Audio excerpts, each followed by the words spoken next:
me tell you something, fellas. Finding a shirt that actually fits right should not feel like some kind of impossible mission. Most tees are either too tight or they're way too baggy. But at True Classic, they have nailed it. True Classic shirts are snug in the arms and in the chest, but there's just enough room in the midsection. It's like they were custom made for athletes like us, but without that crazy price tag. Now that fall is here, it is time to upgrade. True Classic has everything. Long sleeve Henleys, waffle hoodies, jeans, joggers, you name it. I wear mine everywhere. I'll wear it to the gym. I'll wear it doing errands. I'll wear it going out to dinner. And I get compliments everywhere. So will you. Trust me. You can also buy them in a pack. They got 3, they got 6, they got 9. It'll save you money and you can bundle. The best part, it comes with a 100% perfect fit guarantee. No risk, no hassle. If you don't like it, easy returns. Over 4 million guys are already in on this. And there's over 200,000 reviews to back it up. Fall is here. That means, guys, it is time to step up your wardrobe. Head over to trueclassic.com/Chael to save on bundle packs. Shop now at trueclassic.com/Chael to elevate your game. Or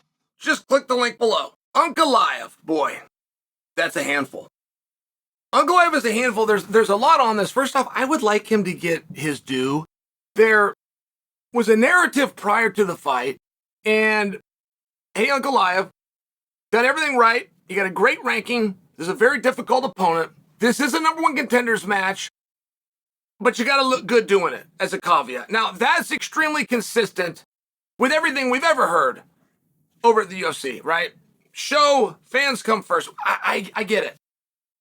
Ankalaev's way of doing that was to put himself at risk and stand up the entire time. Now, I have pled with you guys, as you guys are saying that Ankalaev should be the rightful favorite, as my partners DraftKings have him listed over Pereira himself because he's a Dagestani wrestler, and that Dagestani wrestling is the hardest thing for a kickboxer like Pereira to deal with. And I've pled with you, letting you know, no, he's not.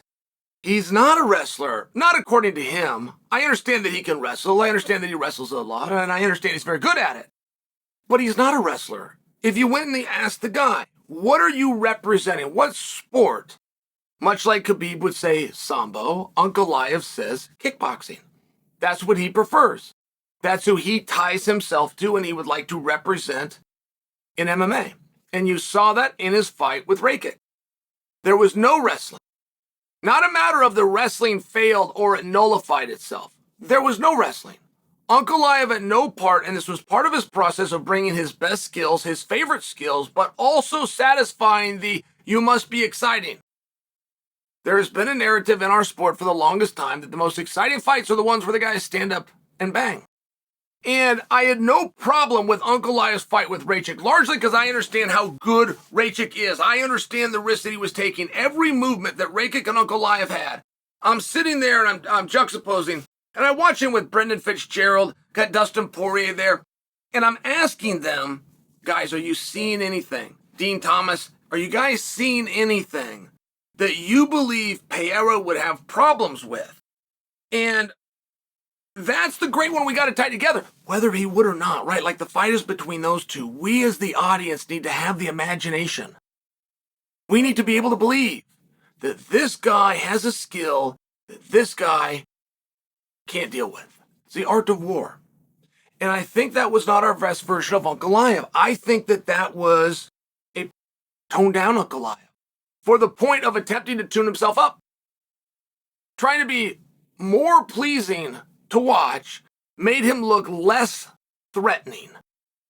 Are you guys with me on that?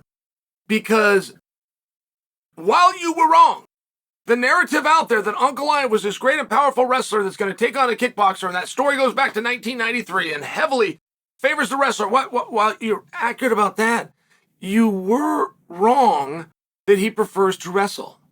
And Ankalaev did stalk his opponent in Rakic, and he did cut him off. And Rakic is longer, and Rakic will offer hands with a lot of power and legs with a lot of power.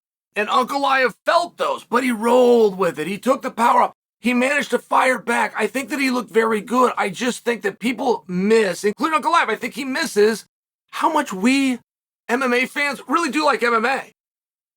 We don't want to see you laying on the ground doing nothing. That's true, but we don't want to see you on your feet trading shots and parrying and showing techniques. We don't. It's those wow moments. So those are my few thoughts. Ankalaev deserves a lot of credit. Ankalaev had so much on his shoulders to not only defeat Rajik, who's a killer, then he was a 3.5, 4-1 at times, favorite to do so. So now you don't get any credit if you do it.